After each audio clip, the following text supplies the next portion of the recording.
Il s'imaginait un retour marqué par la chaleur d'un foyer et les éclats de rire des siens. Mais au lieu de cela, il ne trouva que le silence, la désolation et un mystère qui allait bouleverser le cours de son existence. Merci infiniment d'avoir regardé et merci pour tous vos commentaires. Dites-moi à la fin si l'histoire vous a plu, d'où vous nous regardez et pourquoi vous suivez cette aventure. Le soleil matinal étirait ses longues ombres sur les plaines poussiéreuses, alors que Vent d'Orage, le chef de guerre respecté de la tribu du Nord, guidait sa petite troupe de guerriers vers leur campement. Ils avaient passé plusieurs jours à traquer les troupeaux de bisons, devenus de plus en plus rares à mesure que les colons de l'Est s'enfonçaient toujours plus profondément dans leurs terres ancestrales. L'air frais de l'automne portait le parfum de la sauge et de la pluie lointaine, lorsque le fidèle étalon tacheté de Vent d'Orage franchit la dernière crête surplombant leur campement saisonnier, situé le long d'un affluent de la rivière du Serpent.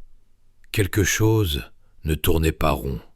Même à cette distance, le camp semblait trop immobile, trop silencieux. Aucune fumée ne s'élevait des feux de cuisine. Aucun enfant ne courait entre les tipis. Vent d'Orage leva la main, signalant à ses hommes de faire halte. « Quelque chose ne va pas, dit-il, sa voix grave, tranchant le silence oppressant. Le camp devrait grouiller de vie. Œil de Faucon, son guerrier le plus fiable, plissa les yeux vers le campement. Peut-être se sont-ils déplacés vers la vallée protégée pour mieux s'abriter des tempêtes à venir. Vent d'Orage secoua la tête. Sans attendre notre retour, sans laisser d'éclaireur pour nous guider, son cœur se mit à battre violemment contre ses côtes, saisi par la peur, une émotion qu'il ressentait rarement au combat. Ma femme, étoile du matin, ne partirait pas sans laisser de message, et mes enfants.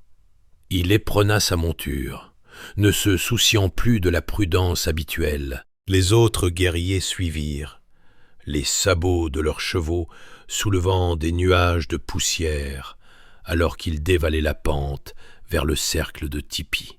À leur approche, l'horrible vérité éclata au grand jour. Le camp était abandonné, non pas dans l'ordre d'une migration planifiée, mais avec les signes évidents de la précipitation et de la lutte. Des marmites pendaient encore au-dessus de foyers froids. Une poupée d'enfant gisait, piétinée dans la terre. Plusieurs tipis portaient les stigmates de la violence, peaux lacérées et poteaux de soutien brisés. « Étoile du matin !» hurla Vent d'Orage, sautant de son cheval avant même que celui-ci ne soit totalement arrêté. « Faucon, petit faon !» Sa voix résonna à travers le camp vide alors qu'il appelait sa femme et ses 2 enfants.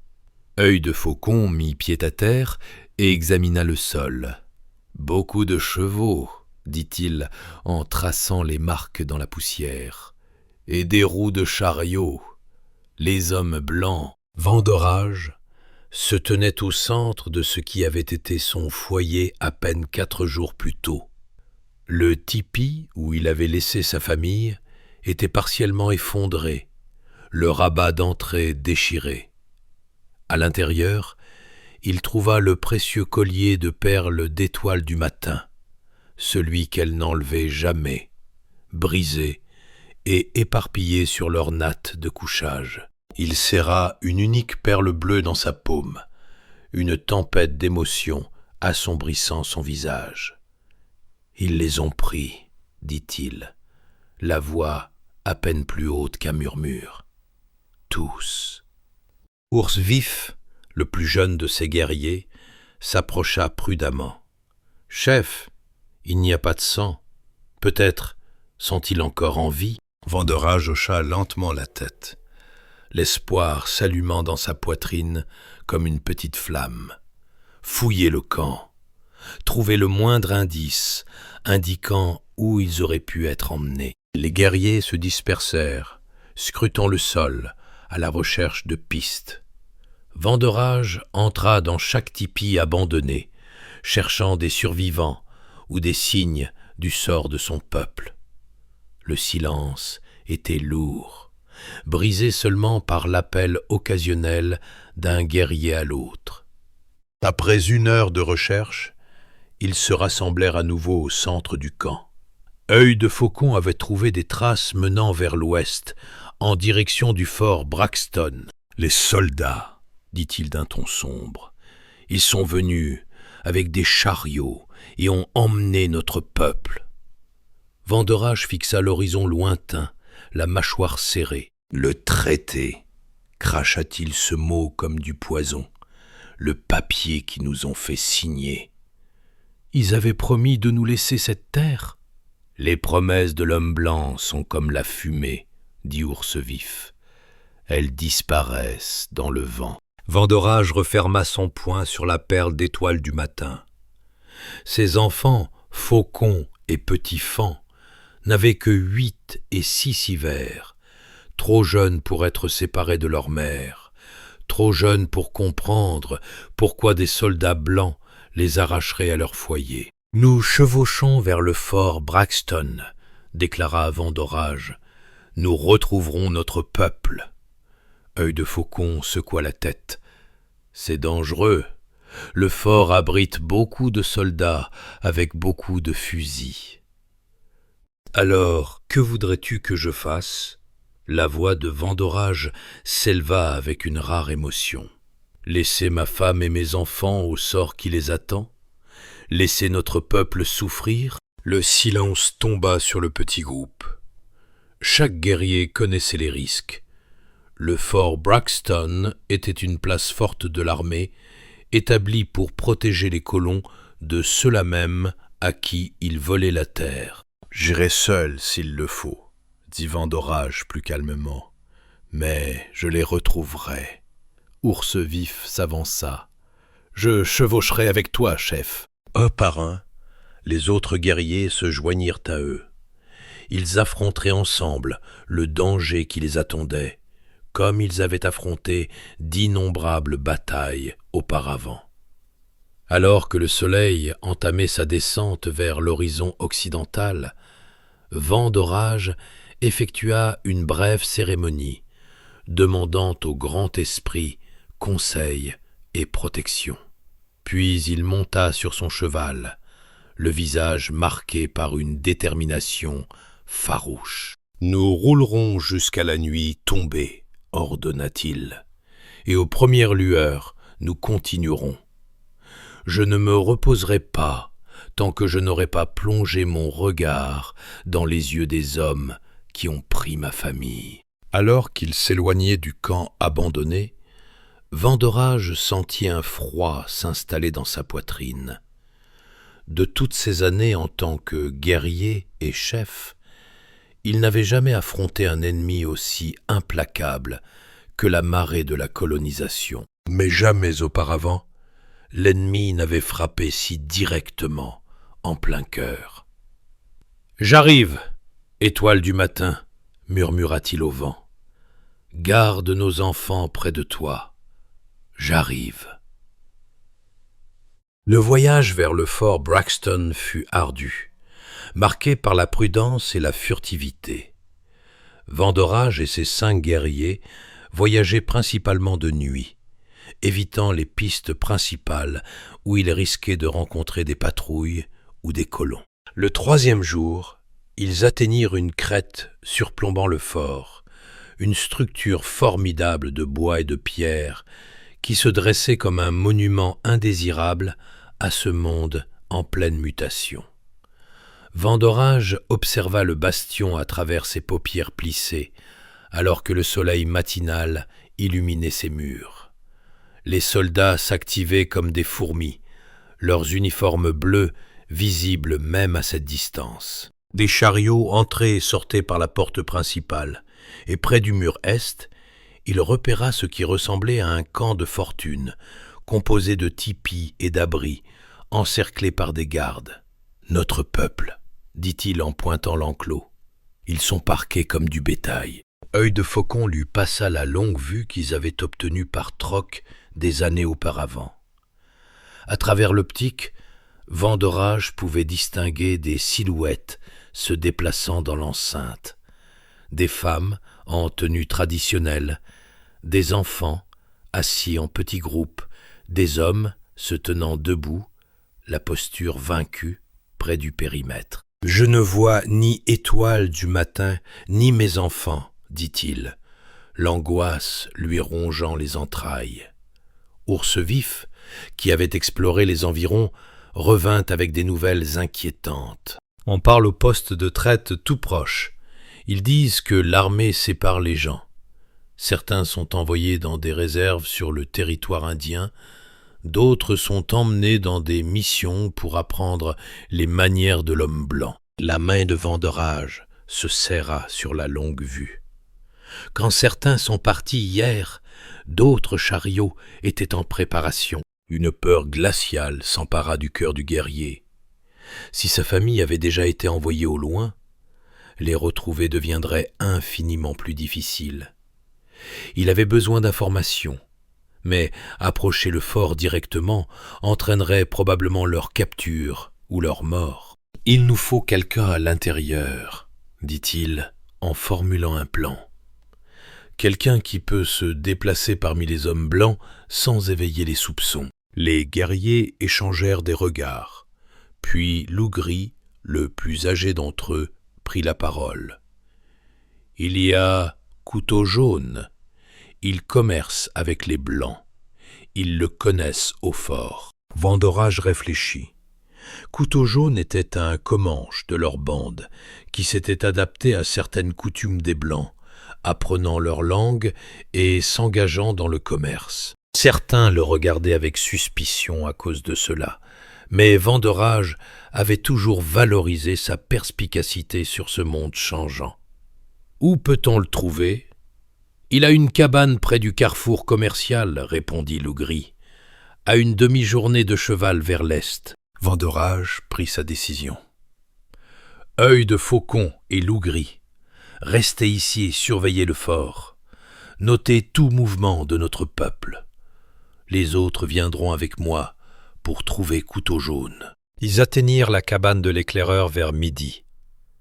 La petite structure en bois se dressait dans une clairière, de la fumée s'élevant de sa cheminée. À proximité, un enclos abritait plusieurs chevaux et de la viande séchée sur des claies. Couteau Jaune sortit à leur approche. Il tenait un fusil nonchalamment dans ses mains. Il portait un pantalon en peau de daim et une chemise d'homme blanc, ses longs cheveux attachés en arrière.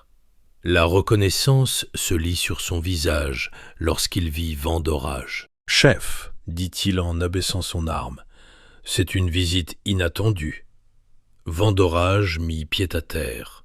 « Notre camp a été pillé, tout notre peuple a été emmené, y compris ma femme et mes enfants. Ils sont au fort Braxton, ou du moins ils y étaient. Nous avons besoin de ton aide. » L'expression de Couteau Jaune s'assombrit. « J'ai entendu des rumeurs de rafles. Le nouvel agent indien est zélé quant au déplacement de tous les Comanches vers les réserves. » Il fit un geste vers sa cabane. « Entrez. Il n'est pas sûr de parler à découvert. » À l'intérieur de la modeste cabane, Couteau Jaune leur offrit de la nourriture et de l'eau, pendant que Vandorage expliquait la situation en détail. Couteau Jaune écouta gravement, posant occasionnellement des questions sur le timing et le nombre de personnes. « La situation est mauvaise, » finit-il par dire. « L'agent Mercer est arrivé il y a 3 semaines, avec l'ordre de nettoyer le territoire de tous les Indiens hostiles. Il ne fait pas de distinction entre les bandes qui ont attaqué les colonies et celles qui ont maintenu la paix. Nous avons honoré le traité, dit Vandorage avec amertume. Nous n'avons mené aucun raid. Nous sommes restés dans les limites qu'ils ont tracées sur leur carte. » Couteau Jaune hocha la tête. « Les frontières changent à chaque nouveau traité. Mais il y a autre chose que tu dois savoir. Mercer porte un intérêt particulier aux enfants. » Vandorage se raidit. Quel intérêt? Ils croient qu'ils peuvent être sauvés en les retirant à leurs parents et en leur enseignant les manières des Blancs. Il a des arrangements avec plusieurs missions et écoles loin à l'est. Les implications frappèrent Vandorage comme un coup physique. Il séparerait les enfants de leurs parents? Il le ferait, et il l'a fait. Les yeux de Couteau jaune exprimaient une sympathie sincère. Il y a un chariot qui est parti hier matin avec plusieurs enfants à destination d'une école missionnaire vers Saint-Louis. Vandorage se leva brusquement, incapable de contenir son agitation. Mes enfants étaient-ils à bord? Et qu'en est-il d'Étoile du matin? Je ne sais pas, mais je peux le découvrir. Je suis attendu au fort demain pour discuter d'une vente de chevaux avec l'intendant. Je peux poser des questions, observer. Nous ne pouvons pas attendre, insista Vandorage. Charger le fort Braxton te fera tuer et n'aidera personne. Couteau jaune contre-attaqua. Laisse-moi y aller demain. À la tombée de la nuit, je saurai où est ta famille. Ourvif, qui était resté silencieux jusqu'à présent, prit la parole. Il a raison, chef. Nous avons besoin d'informations avant d'agir. Vandorage fit les 100 pas dans la petite cabane, chaque instinct lui dictant de chevaucher immédiatement vers le fort. Mais la sagesse l'emporta sur l'impulsion.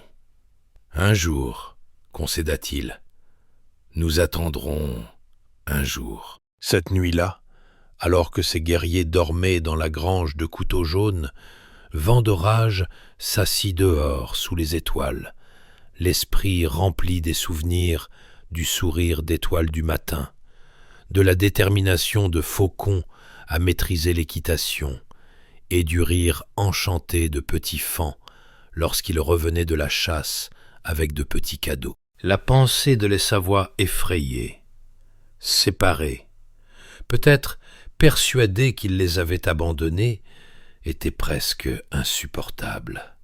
« Grand esprit, murmura-t-il au ciel nocturne, protège-les jusqu'à ce que je puisse les serrer à nouveau contre moi. » Au matin, Couteau jaune partit pour le fort, tandis que Vandorage et ses guerriers attendaient dans une inaction torturante. La journée s'étira interminablement, chaque heure augmentant l'agitation de Vandorage. Ce fut bien après le coucher du soleil que Couteau jaune revint enfin, son expression sombre, alors qu'il mettait pied à terre. « J'ai des nouvelles, dit-il, mais tu n'aimeras pas ce que j'ai appris. » Vandorage se tint rigide, alors que Couteau jaune livrait ses découvertes. Le visage du commerçant était grave à la lumière vacillante du feu de la cabane. « Ta femme, Étoile du matin, est toujours au fort, » commença Couteau jaune. « Elle est avec les femmes qui sont préparées pour le transfert vers la réserve dans le territoire indien, prévu dans 3 jours. » Une brève lueur de soulagement traversa le regard de Vandorage, rapidement remplacée par une anxiété renouvelée. « Et mes enfants ?» Couteau jaune hésita, et dans ce silence, le guerrier sentit son monde vaciller. « Parle sans détour, » ordonna-t-il. « Ton fils Faucon est aussi au fort, mais ta fille... » Les yeux de Couteau jaune croisèrent ceux de Vandorage avec gravité. Petit Faon faisait partie des enfants envoyés à l'école missionnaire hier. Vandorage ferma brièvement les yeux, absorbant le coup. Sa fille, âgée de seulement 6 hivers, était emmenée à des centaines de lieues de tout ce qu'elle connaissait. « Cette mission, » demanda-t-il, la voix tendue par une émotion contenue. « Où est-elle » ? L'école de la mission Sainte-Catherine, près de Saint-Louis. Le convoi est parti avec 12 enfants et une escorte de 4 soldats. Ils prennent la route de l'Est à travers le territoire. Urvif s'avança. Nous pourrions les rattraper. Un petit convoi de chariots se déplaçait lentement. L'esprit de Vandorage s'emballa face aux possibilités et aux dangers. Son peuple était divisé maintenant. Sa femme et son fils au fort, sa fille sur la route de l'Est. Il ne pouvait pas être à deux endroits à la fois. « Qu'as-tu appris d'autre au fort ?» demanda-t-il à Couteau jaune. Le nouvel agent Mercer se prépare à envoyer tous les Comanches capturés à la réserve d'ici la semaine prochaine. Il se vante de nettoyer tout le territoire avant l'hiver. Couteau jaune marqua une pause. Il y a autre chose. Il y a un médecin compatissant au fort, le docteur Laurent. Il soigne les captifs et désapprouve les méthodes de Mercer. Il pourrait aider si on l'approche prudemment. Vandorage arpenta la petite cabane, pesant ses options. Son instinct lui dictait de chevaucher immédiatement après sa fille. Mais laisser Étoile du Matin et Faucon derrière lui pourrait signifier les perdre dans le système des réserves, où les familles étaient souvent séparées davantage. « Nous devons diviser nos forces », décida-t-il finalement. « Je prendrai Ours Vif et Flèche Rapide pour trouver le convoi et récupérer Petit Faon. Œil de Faucon, Loup Gris et Plume Noire resteront près du fort pour surveiller et planifier la libération d'Étoile du Matin, de Faucon et d'autant de nôtres que possible. » Couteau jaune acquiesça. « Je peux faire passer un message au docteur Laurent. Peut-être peut-il aider à retarder le transfert vers la réserve jusqu'à votre retour. » 18. Vandorage choisit ses mots avec soin. « Dis-lui qu'il y a un père qui souhaite seulement garder sa famille unie et qui n'a jamais levé la main contre une colonie blanche. Je le ferai, et je vous fournirai des vivres pour votre voyage vers l'Est. Le convoi a une journée d'avance, mais ils suivent la route militaire. Si vous chevauchez dur et prenez les anciens sentiers de chasse, vous pourriez les intercepter avant qu'ils n'atteignent la frontière du territoire. » Alors que les préparatifs étaient faits pour le départ des deux groupes à l'aube, Vandorage sortit dans l'air frais de la nuit. Les étoiles au-dessus semblaient froides et lointaines, comme le dieu de l'homme blanc qui permettait que des enfants soient arrachés à leurs parents au nom de la civilisation. Il toucha la perle bleue du collier d'étoiles du matin qu'il portait maintenant sur un cordon de cuir autour du cou. « Je la trouverai, » promit-il à la nuit. « Je ramènerai notre fille à la maison. » L'aube trouva Vandorage, Ours Vif et Flèche Rapide, chevauchant vers l'est à une allure punitive. Suivant les indications de Couteau jaune pour intercepter le convoi, ils voyageaient légers, ne portant que les armes et les vivres essentiels. Leurs chevaux, les meilleures montures de la tribu, dévoraient les kilomètres inlassablement. À la mi-journée, ils avaient atteint une haute crête qui offrait une vue sur la vallée en contrebas, où la route militaire serpentait comme un serpent pâle à travers les prairies. Là, Flèche Rapide pointa un nuage de poussière lointain. Des chariots. À travers la longue vue, Vandorage pouvait distinguer 2 chariots couverts et plusieurs cavaliers. L'escorte emmenant les enfants vers Saint-Louis. Son cœur battait à la pensée que Petit Faon était là. Peut-être pleurait-elle sa mère, ou lui. « Nous suivrons jusqu'à la tombée de la nuit, » décida-t-il. Ensuite, quand ils établiront le camp, nous nous rapprocherons pour confirmer qu'il s'agit du bon groupe et planifier notre approche. Alors que le soleil commençait à se coucher, le convoi s'arrêta près d'un petit ruisseau. Depuis leur position cachée dans un bosquet d'arbres, les 3 guerriers observèrent les préparatifs du bivouac. 2 soldats établirent un périmètre, tandis qu'un autre s'occupait des chevaux. Le 4e, Un homme plus âgé, avec les galons de sergent, supervisait alors qu'une femme, probablement une institutrice ou une missionnaire, guidait les enfants hors des chariots. Le souffle de vent d'orage se bloqua lorsqu'il repéra une petite silhouette dans une robe en calicot. Ses longs cheveux noirs étaient maintenant coupés courts à la mode des Blancs, mais c'était indéniablement son petit Fan. Elle se tenait à l'écart des autres enfants, sa posture trahissant la misère et la confusion. « Elle est là, » murmura-t-il, la voix chargée d'émotion. Ours Vif étudia la disposition du camp. 4 soldats, une femme et un conducteur pour chaque chariot. Nous sommes plus nombreux que les combattants, mais nous devons assurer la sécurité des enfants, avertit Vent d'Orage. Pas de coup de feu, sauf si c'est absolument nécessaire. Ils regardèrent les enfants être nourris, puis rassemblés dans un chariot pour dormir.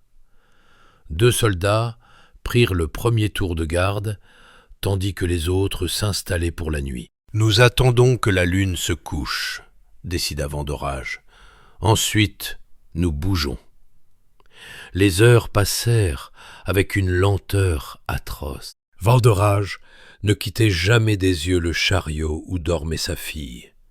Finalement, le croissant de lune disparut sous l'horizon, et la partie la plus profonde de la nuit enveloppa la terre. Les 3 guerriers se déplacèrent silencieusement vers le camp, utilisant chaque ombre et contour du terrain. Vent d'Orage portait un couteau et sa massue de guerre, des armes qui permettraient une élimination silencieuse des menaces. Ils étaient à moins de 20 mètres de la première sentinelle lorsque le désastre frappa. Un cheval sur la ligne d'attache capta leur odeur et hennit nerveusement, amenant le soldat à se tourner et à lever son fusil. « Qui est là ?» appela-t-il, scrutant l'obscurité. Il n'y avait plus de temps pour la furtivité. Vent d'Orage donna le signal, et les 3 guerriers chargèrent. Ours Vif abattit la première sentinelle avec un plaquage puissant avant qu'elle ne puisse faire feu, tandis que Flèche Rapide engageait le second garde qui accourait au tumulte. Vent d'Orage fonça droit vers le chariot. Le sergent émergea de son couchage, pistolet à la main. Mais la massue de Vent d'Orage percuta son bras avant qu'il ne puisse viser, envoyant l'arme voler dans les ténèbres. Le camp sombra dans le chaos. Les enfants hurlaient à l'intérieur du chariot. La femme missionnaire apparut, brandissant une lanterne, le visage déformé par la terreur. « Des démons !» hurla-t-elle. « Seigneur, protégez-nous !» Vent d'Orage l'ignora, se hissant dans le chariot où les enfants se blottissaient les uns contre les autres, tremblant de peur. À la faible lueur dispensée par la lanterne de la femme, il scruta les petits visages jusqu'à trouver celui qu'il cherchait. « Petit Fan !» dit-il doucement dans leur langue natale. Une lueur de reconnaissance s'alluma dans les yeux de sa fille, suivie d'une joie si intense qu'elle transfigura son visage. « Père !» s'écria-t-elle en se jetant dans ses bras. Il la serra fort, sentant le petit corps frissonner contre son torse. « Je suis venu te ramener à la maison », murmura-t-il dans ses cheveux coupés. Dehors, les bruits de la lutte continuaient. Vent d'Orage savait qu'ils avaient peu de temps. « Nous devons partir », dit-il à sa fille, en la soulevant sans effort. Alors qu'il se tournait pour quitter le chariot, il se trouva face à la missionnaire qui bloquait désormais la sortie. Contrairement à l'instant précédent, son visage ne montrait plus de peur, mais de la détermination. « Vous ne pouvez pas la prendre, » dit-elle fermement. « Ces enfants sont désormais sous la tutelle du gouvernement. On leur donne une chance d'avoir une vie meilleure. » Vent d'Orage la regarda froidement. « Elle a une belle vie, avec sa famille qui l'aime. La vie d'une sauvage, répliqua la femme. À la mission, elle apprendra à lire, à parler un anglais correct. Elle deviendra chrétienne. C'est ma fille, dit simplement Vandorage. Ce n'est pas à vous de la refaçonner. Avant que la femme ne puisse répondre, Ours Vif apparut derrière elle. « Chef, nous devons nous hâter. Les autres soldats sont maîtrisés, mais l'un d'eux s'est échappé à cheval. Il va ramener des renforts. » La missionnaire écarquilla les yeux en entendant ce titre, réalisant soudain qui se tenait devant elle. « Vous êtes Vandorage, murmura-t-elle. Il disait que vous pourriez venir. » Vandorage s'avança. Petit-Fan, toujours dans ses bras. « Écartez-vous » ordonna-t-il. Quelque chose dans sa voix, peut-être la certitude absolue qu'il repartirait avec sa fille, quel que soit l'obstacle qu'elle représentait, fit reculer la femme. Dehors, Flèche Rapide avait rassemblé 3 chevaux. « Les autres sont dispersés » rapporta-t-il. Vandorage installa Petit-Fan sur sa monture, puis monta derrière elle. « Qu'en est-il des autres enfants » demanda-t-il, en regardant les visages effrayés qui épiaient depuis le chariot. « Nous ne pouvons pas tous les emmener, » dit Ours Vif avec pragmatisme, « et nous ne connaissons pas leur famille. » C'était une réalité douloureuse. Vandorage s'adressa une dernière fois à la missionnaire. « Dites à celui qui vous a envoyé que les enfants de la tribu appartiennent à leurs parents. Tous les enfants. » Sur ces mots, il fit faire volte-face à son cheval, et les 3 guerriers galopèrent dans la nuit, laissant derrière eux le campement bouleversé. Petit-Fan s'accrochait au bras de son père, solidement enroulé autour de sa taille. « Mère » demanda-t-elle d'une petite voix. « Et ton frère, nous allons les rejoindre, » promit Vandorage en dirigeant sa monture vers l'ouest. « Nous serons à nouveau réunis. » Mais alors qu'ils chevauchaient à travers les ténèbres, Vandorage savait que leur voyage était loin d'être terminé. L'épreuve la plus difficile les attendait encore au fort Braxton, où Étoile du Matin et Faucon attendaient d'être secourus, cernés par toute la puissance de l'armée. Vandorage et ses guerriers chevauchèrent durement à travers la nuit, mettant autant de distance que possible entre eux et le convoi.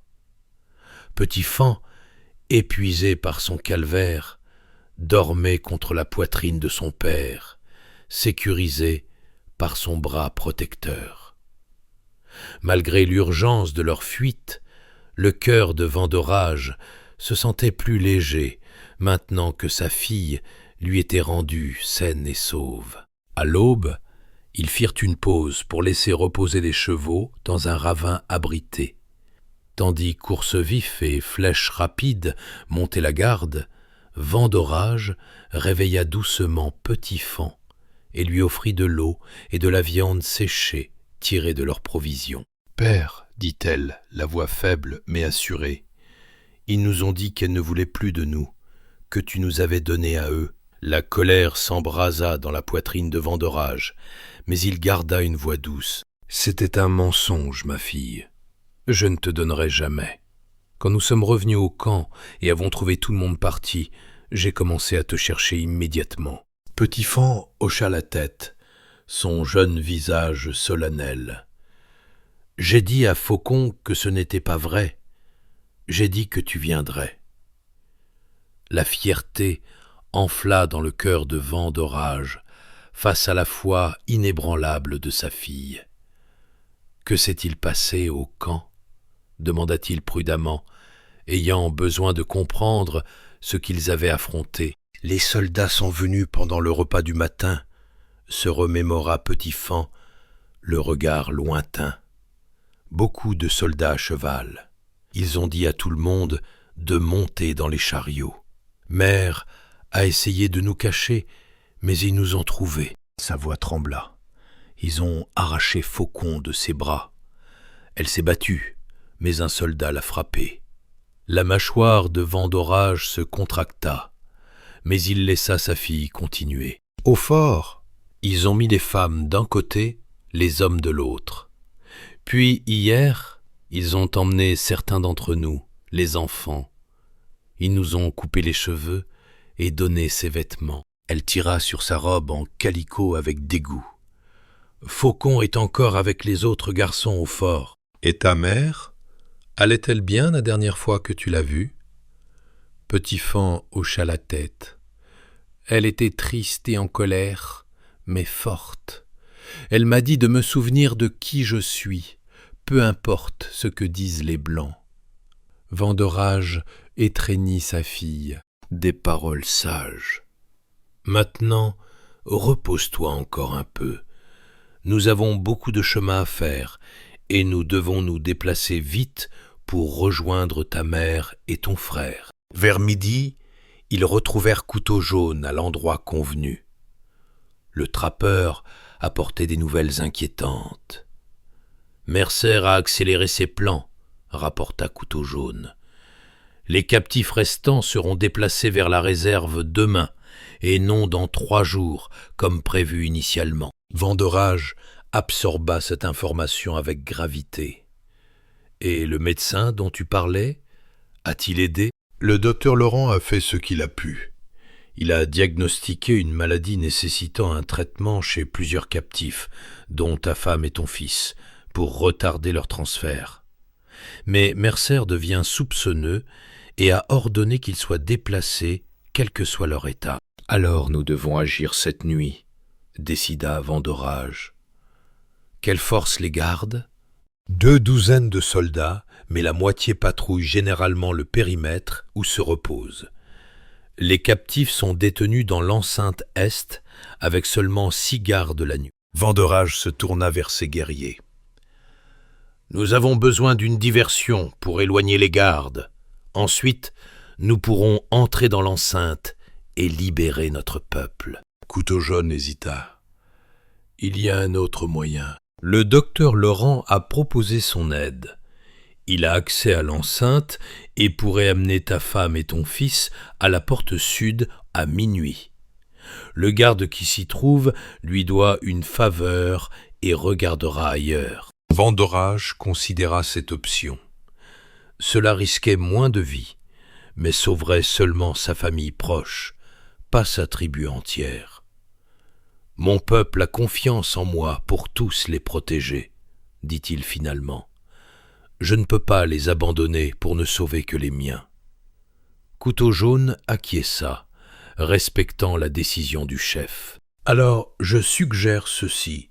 Laissez le docteur Laurent aider ta famille à s'échapper comme prévu. Utilisez ce moment pour créer une diversion à la porte nord. Quand les soldats s'y précipiteront, tes guerriers pourront entrer par l'est et libérer les autres. Le plan était solide. Ils passèrent l'après-midi à affiner les détails, Couteau-Jaune fournissant une carte approximative de la disposition du fort. À l'approche du crépuscule, ils se déplacèrent vers une position en vue du fort Braxton, dissimulé dans une zone boisée. Vandorage serra Petit-Fan contre lui. « Tu resteras avec Couteau-Jaune, lui dit-il. Il te gardera en sécurité jusqu'à ce que nous revenions avec ta mère et ton frère. » Bien que clairement réticente à être séparée de son père à nouveau, Petit-Fan hocha courageusement la tête. Vandorage était continuellement stupéfait par la force de sa fille. À l'approche de minuit, les guerriers prirent leur position. Vandorage et Œil de Faucon retrouveraient le docteur Laurent à la porte sud pour assurer le passage d'Étoile du Matin et de Faucon. Ourvif, Loup Gris et Plume Noire créeraient la diversion avant de se déplacer pour libérer les captifs restants. Le fort était faiblement éclairé par des lanternes éparses, la plupart des bâtiments étant sombres, à l'exception des casernes et des postes de garde. Vandorage et Œil de Faucon se déplacèrent silencieusement à travers les ombres, jusqu'à atteindre le point de rendez-vous près de la porte sud. Les minutes s'égrenèrent avec une lenteur insupportable. Enfin, une silhouette émergea des ombres à l'intérieur du fort. Un homme de haute taille, vêtu d'un long manteau, guidait une femme et un jeune garçon. Étoile du matin et Faucon. Le cœur de Vandorage bondit à la vue de son épouse. Sa posture fière était indéniable, même dans l'obscurité. Faucon marchait près d'elle. Il gardait la tête haute, malgré sa peur évidente. Le garde à la porte détourna délibérément le regard alors que le docteur Laurent s'approchait avec ses protégés. Lorsqu'ils franchirent le seuil, Vandorage sortit de la pénombre. « Étoile du matin !» chuchota-t-il. Sa femme se figea, puis se tourna vers sa voix. « Vandorage ?» Sa voix était incrédule, pleine d'espoir. Il s'avança dans une tache de lumière lunaire. Étoile du matin se précipita vers lui, Faucon sur ses talons, et le guerrier les enveloppa tous deux dans son étreinte. « Je savais que tu viendrais, » murmura-t-elle contre son torse. « Petit Fan ?» demanda Faucon avec urgence en regardant autour de lui. « Elle est en sécurité, » l'assura son père. « Elle nous attend tout près. » Le docteur Laurent s'approcha avec précaution. « Vous devez partir vite, » pressa-t-il. « La patrouille change dans 10 minutes. » Vandorage serra le bras du médecin en signe de gratitude. « Vous avez pris de grands risques pour nous aider. »« Ce qu'ils font est injuste, » répondit simplement Laurent. « Je ne pouvais pas rester les bras croisés à regarder des familles se faire déchirer. » Il jeta un coup d'œil nerveux vers le fort. « Maintenant, allez-y avant que... » Ces mots furent coupés par une soudaine explosion à la porte nord. La diversion. Des cris éclatèrent à travers le fort, suivis par le martèlement des bottes des soldats se ruant vers le tumulte. « C'est votre signal, » dit le médecin. « Vos autres hommes doivent être en train d'entrer dans l'enceinte est. » Vandorage fit un signe de tête à œil de Faucon, qui se fondit dans l'obscurité pour assister les autres. « Emmenez ma famille à Couteau jaune, » instruisit-il au docteur Laurent. « Je dois aider à libérer mon peuple. » Étoile du matin agrippa son bras. « Sois prudent, » dit-elle, ses yeux exprimant tout ce que les mots ne pouvaient dire. Après une dernière étreinte à sa femme et son fils, Vandorage s'élança vers l'enceinte est. La diversion avait fonctionné à merveille. La plupart des gardes avaient abandonné leur poste pour répondre à l'attaque apparente. À l'intérieur de l'enceinte, il trouva Ours Vif et les autres, déjà en train de libérer les captifs. Les femmes rassemblaient les enfants. Les hommes récupéraient le peu de possessions qu'on leur avait laissé garder. Les Comanches agissaient avec une efficacité silencieuse, des années de vie sous la menace, les ayant préparés aux fuites rapides. Laugris l'accueillit avec soulagement. « Nous étions sur le point d'envoyer des coureurs à la porte sud. »« Ma famille est en sécurité, » confirma Vandorage. « Combien des nôtres sont ici ?»« 32, » rapporta Plume Noire. « Le reste a été envoyé à la réserve il y a 2 jours. Ce n'était pas la tribu entière, mais c'était déjà ça.